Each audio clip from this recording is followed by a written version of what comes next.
आज का टॉपिक जो है वो है law of variable proportion. Last के 2 वीडियोज में मैंने आपको बेसिक बताया था, short run production, long run production and variable factor, fix factor, concept of product, ये सब कर लिया था। ये सबसे इंपॉर्टेंट टॉपिक है लॉ ऑफ वेरिएबल प्रपोर्शन। सबसे इंपॉर्टेंट मतलब आप ये कह सकते हैं कि आपका जो प्रोडक्शन फंक्शन जो चैप्टर है वो इसी पे बेस्ड है। ठीक है, अब समझते हैं कि लॉ ऑफ वेरिएबल प्रपोर्शन होता क्या है। It is also called law of returns two factor. समझिए, सपोज एक लैंड है, इतना सा हमारे पास जमीन है और इस जमीन पर 4 वर्कर की रिक्वायरमेंट है। राइट, कितने वर्कर की रिक्वायरमेंट है? 4, और ओनली 2 वर्कर्स जो है, या मैं कह रहा हूं कि 1 वर्कर्स एम्प्लॉयड है। ठीक है, तो आप ये देखो कि इस पूरे जमीन पर 4 वर्कर की रिक्वायरमेंट है और एक ही वर्कर एम्प्लॉयड है। आ रही बात समझ में? ये 4 वर्कर का भार जो है वो कितने वर्कर पे आ रहा है? 1 वर्कर पे आ रहा है। क्लियर है? तो जब 1 वर्कर पे भार आएगा तो उसकी एफिशिएंसी जो है वो कम होगी, डाउन होगी, वो प्रोडक्शन अच्छे से नहीं कर पाएगा। इसीलिए प्रोडक्शन को इंक्रीज करने के लिए, एज वी नो दैट कि शॉर्ट टर्म में हम क्या करते हैं, लेबर को इंक्रीज करते हैं। मैंने प्रोडक्शन को 1 से 2 किया। जब 1 से 2 में प्रोडक्शन कर रहा हूं तो इसकी जो एफिशिएंसी है ये इंक्रीज होगी, क्योंकि पहले 1 बंदे पे भार था, अब 2 पर्सन पे आ गया, तो थोड़ा सा भार कम होगा, एफिशिएंसी इंक्रीज होगी। जब एफिशिएंसी इंक्रीज होगी तो प्रोडक्शन ये पहले से क्या देगा? ज्यादा देगा। पहला लेबर 10 का प्रोडक्शन कर रहा है तो दूसरा वाला कितने का कर रहा है? 12 का। जब 2 से 3 कर रहा हूं और एफिशिएंसी बढ़ रही है क्योंकि बर्डन कम हो रहा है तो 13 का प्रोडक्शन कर रहा है। 3 से 4 लेबर कर रहा हूं तो और एफिशिएंसी इंक्रीज हो रही है क्योंकि बर्डन कम हो रहा है, 14 प्रोडक्शन दे रहा है, 14 यूनिट्स का। तो आप भी जानते हैं कि जैसे जैसे आपका काम करने की जो बर्डन है वो कम होती है तो आपकी एफिशिएंसी बढ़ती है, इसीलिए प्रोडक्शन पहले से ज्यादा मिलता है। लेकिन मैं 4 से अगर 5 कर दूं, 6 कर दूं, 7 कर दूं, अरे मेरे पास जमीन तो इतनी ही है ना, एक लिमिट तक ही तो लेबर को बढ़ा सकता हूं। 4 वर्कर में की रिक्वायरमेंट है, 4 को मैंने एम्प्लॉयड कर दिया।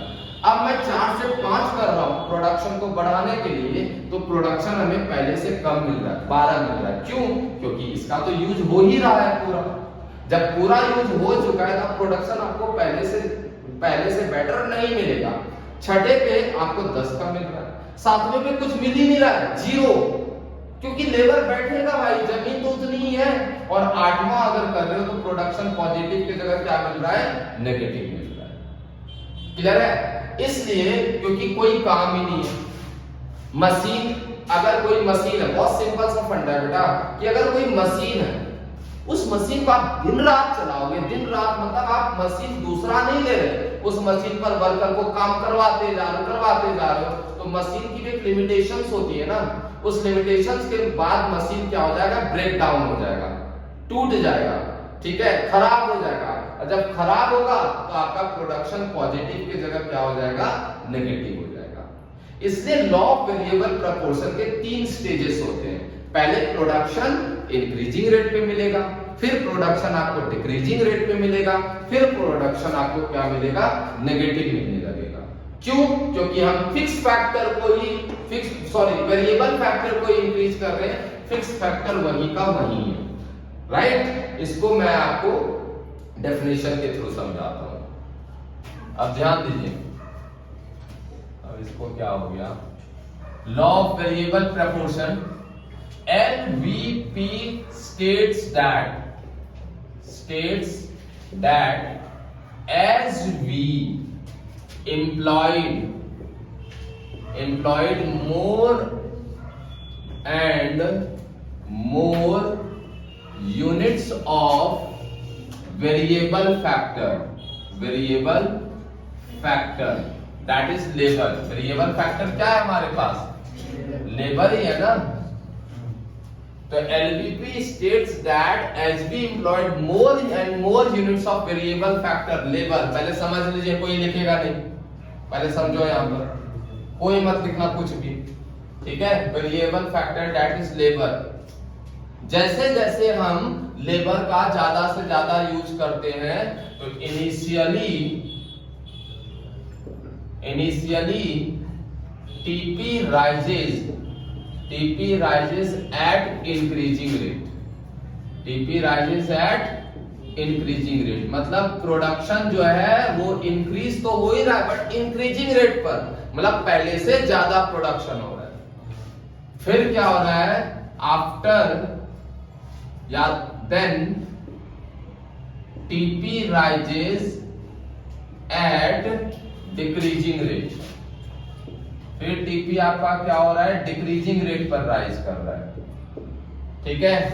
And finally TP starts falling, और लास्ट में टीपी आपका क्या करने लगता है, फॉल करने लगता है। सुनिए ध्यान से, मैंने यहां पर लिया यूनिट्स ऑफ लेबर, ठीक है, यहां पर मैंने लिया लेबर और यहां पर लिया मैंने कैपिटल, ठीक है। यहां पर लिया है मैंने टीपी टोटल प्रोडक्ट, यहां लिया है एमपी मार्जिनल प्रोडक्ट। अब यहां पर लेबर है 1 2 3 4 5 6 7, कैपिटल है, कैपिटल को के से डिनोट करते हैं, लेबर को एल से डिनोट करते हैं, एज यू नो दैट। अब कैपिटल सब पर एक है, यहां भी एक है, यहां भी एक है, यहां भी एक है, सब पर एक है, क्योंकि यू नो शॉर्ट रन में क्या होता है, कैपिटल आपका फिक्स रहता है, ठीक है। सिर्फ लेबर को बढ़ा सकते हैं, पहले ही पढ़ चुके हैं। तो टीपी यहां पर मान लीजिए पहला लेबर दो यूनिट का प्रोडक्शन करके दे रहा है, तो दूसरा लेबर 2 और 2 4 का देना चाहिए, लेकिन मैंने क्या बोला, स्टार्टिंग में एफिशिएंसी बढ़ती है तो प्रोडक्शन हमें पहले से क्या मिलता है, ज्यादा मिलता है, लेकिन 4 नहीं, मुझे 5 का मिला, कितना बड़ा, 3। अब मुझे 9 का मिला, कितना बड़ा, 4, मतलब बढ़ती दर पर, इंक्रीजिंग रेट पर इंक्रीज हो रहा है। अरे बात समझ में, पहले से ज्यादा प्रोडक्शन मिल रहा है। फिर यहां पर जो है 9 3 12, अब क्या हो रहा है, सॉरी 12, अब क्या हो रहा है, प्रोडक्शन अब भी बढ़ रहा है, देखो ध्यान से, अब भी इंक्रीज हो रहा है ना इंक्रीज भाई, लेकिन 5 यहां 4 इंक्रीज हुआ, यहां कितना इंक्रीज हुआ, 3, अब भी इंक्रीज हो रहा है, 12 तो 14, कितना इंक्रीज हुआ, 2, अब यहां पर हो गया 14 और यहां हो गया 12। मतलब यहां पहले मैंने क्या बोला कि टीपी जो है आपको इंक्रीजिंग रेट पर मिलता है, यहां से यहां तक देखो, यहां से यहां तक देखो, टीपी आपको इंक्रीजिंग रेट पर मिल रहा है। फिर मैंने क्या बोला, TP rises at decreasing rate, यहां से यहां तक देखो, टीपी आपका डिक्रीजिंग रेट पे राइज हो रहा है। और फिर मैंने क्या बोला, टीपी स्टार्ट फॉलिंग, यहां पर देखो फॉल हो रहा है बेटा, आ रही बात समझ में। एमपी निकालोगे तो पहले 2 हो गया, एमपी मैंने क्या बोला था, एडिशनल प्रोडक्शन, 5 में से 2 माइनस करोगे 3, 9 में से 5 गया 4, 12 में से 9 गया 3, 14 में से 12 गया 2, 14 में से 14 गया 0, अब 12 में से 14 गया -1। तो यहां से यहां तक एमपी आपका क्या हो रहा है, राइज हो रहा है, यहां से यहां तक एमपी क्या हो रहा है, फॉल हो रहा है, यहां से यहां तक एमपी क्या हो रहा है, नेगेटिव हो रहा है। अरे बात समझ में, इसे कहते हैं स्टेज फर्स्ट, पहली अवस्था, इसे कहते हैं स्टेज सेकंड, दूसरी अवस्था, इसे कहते हैं स्टेज थर्ड, तीसरी अवस्था। अगर आपसे पूछे कि लॉ ऑफ वेरिएबल प्रपोर्शन में कितने स्टेज होते हैं, answer will be 3, there are 3 stages, ठीक है, first stage, second stage and third stage. समझ आ रही बात, ठीक है। कितने स्टेजेस होते हैं, 3। पहले स्टेज में टोटल प्रोडक्शन इंक्रीजिंग रेट पे मिलता है, इसको कहते हैं इंक्रीजिंग रिटर्न्स टू फैक्टर, क्या कहते हैं, इंक्रीजिंग रिटर्न्स टू फैक्टर, ठीक है। कारक के बढ़ते प्रतिफल, कारक के बढ़ते प्रतिफल, मतलब एवरी एडिशनल लेबर आपको ज्यादा प्रोड्यूस करके दे रहा है। आ रही बात समझ में? और दूसरे को बोला जाता है decreasing returns two factor, decreasing returns two factor मतलब कारक के घटते प्रतिफल।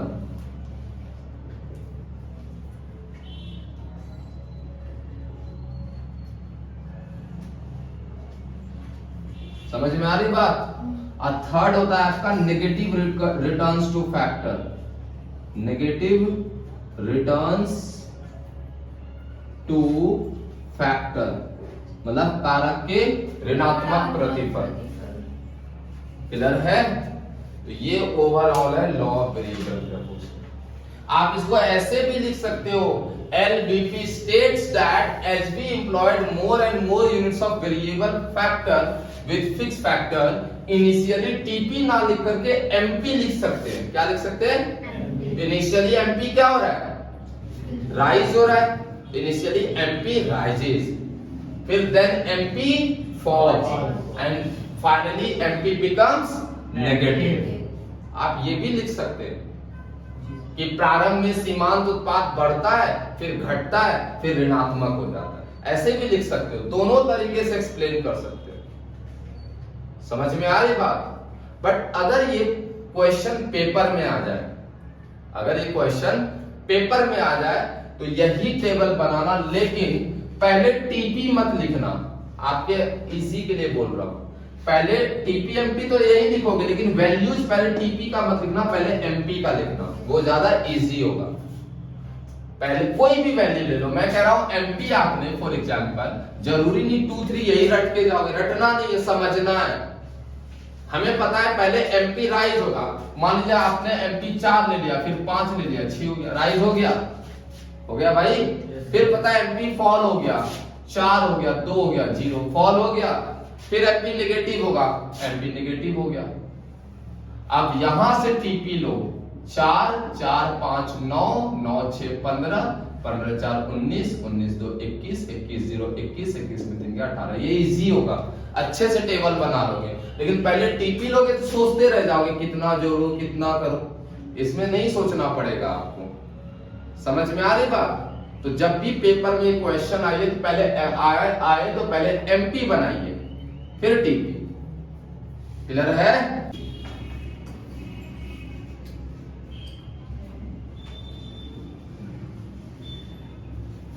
ये एक्स एक्सिस है एंड ये वाई एक्सिस है। एक्स एक्सिस में लेबर शो करेंगे और वाई एक्सिस पे total production and marginal production show करेंगे। ठीक है, मैं डायरेक्ट बता रहा हूं, आप अगर चाहो तो जो वैल्यूज लिखवाए हैं उस वैल्यूज को भी पुट करके कर सकते हो।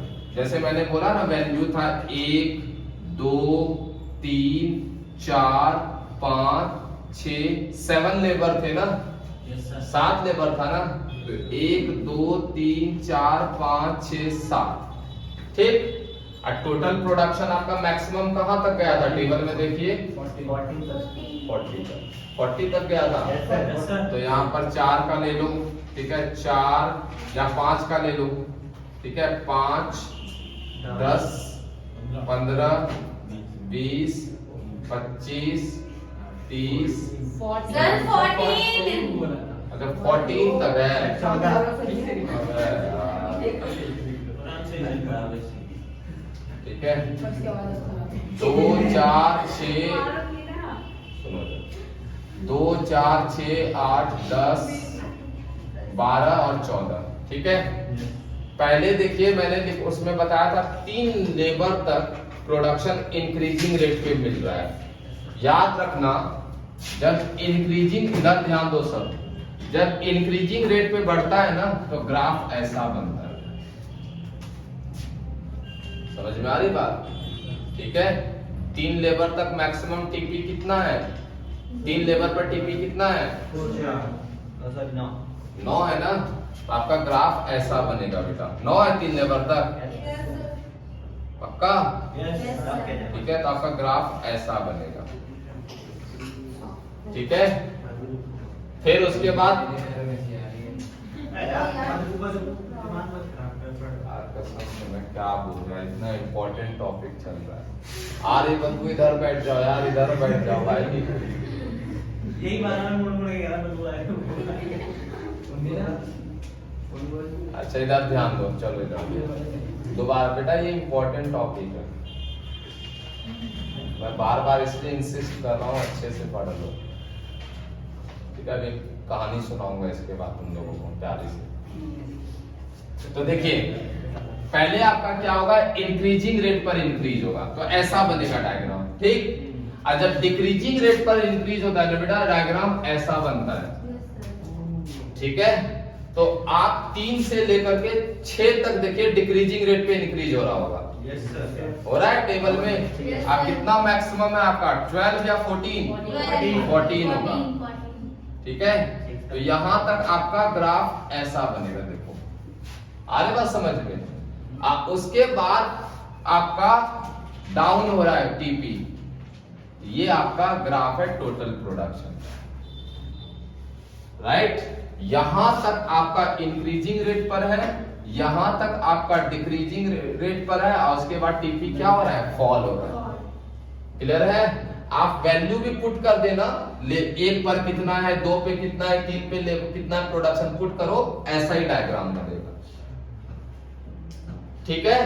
अब आप यहां पर देखिए जब 3 है तो देखिए टीपी आपका टीपी स्टार्ट हो रहा होगा 2 से, 1 एमपी हाँ 2 से, तो एमपी आपका 2 यूनिट से स्टार्ट हो रहा है ना, 2 1 से।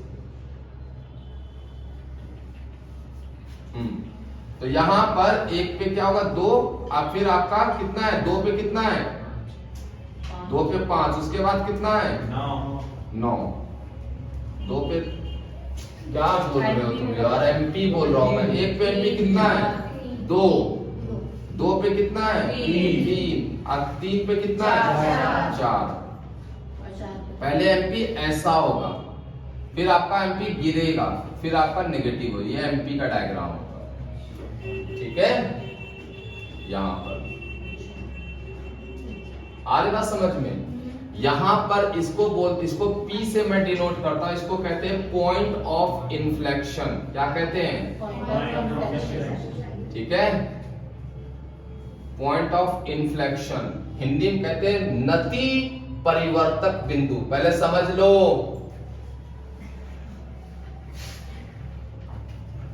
इसे कहते हैं पॉइंट ऑफ इन्फ्लेक्शन, नति परिवर्तक बिंदु। मतलब ये पॉइंट इंडिकेट करता है कि इस पॉइंट तक टीपी इंक्रीजिंग रेट पर इंक्रीज हो रहा है, या ये इंडिकेट करता है कि इस पॉइंट पर एमपी क्या है, मैक्सिमम है, जो कि आर से डिनोट कर रहा हूं। देखो यहां पर एमपी सबसे ज्यादा यहीं पर है ना, इसके पहले भी एमपी कम है और इसके बाद भी एमपी कम है।